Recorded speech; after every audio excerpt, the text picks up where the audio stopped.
State lawmakers are considering ways to better protect confidential informants. Yeah, their efforts followed the death of a Rochester man who died of a drug overdose while working as a confidential informant for Rochester police.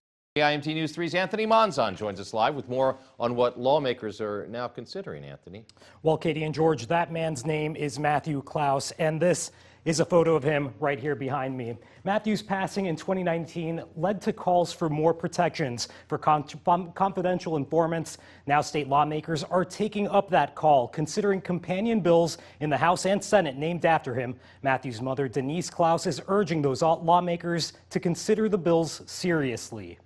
Matthew was a son, a father, a brother, and a friend. And a bill like this would have better protected him. And maybe we all wouldn't be still grieving him today. Absolutely heartbreaking to listen to. Matthew's law aims to secure better training and protections for informants and would require experts create a model policy of the use of informants for law enforcement agencies across the state. Senator David Senjum, who presented the bill to the Senate Judiciary Committee, says confidential informants take on tremendous risks for their communities and they should be better taken care of.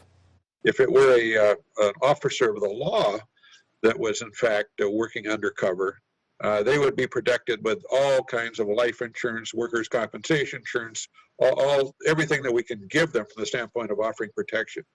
Matthew was offered a $100 bill, and that seems a little out of step with, I think, my moral taste. And State Senator Senjum says Matthew's law is already on its way to the Senate floor in St. Paul and expects the bill to pass with overwhelming support. Senator Senjum is also optimistic about its prospects in the House. Katie, George. All right. Thank you, Anthony. State lawmakers considered similar legislation during last year's session, but Senator Senjum says the emergence of coronavirus complicated the bill's path.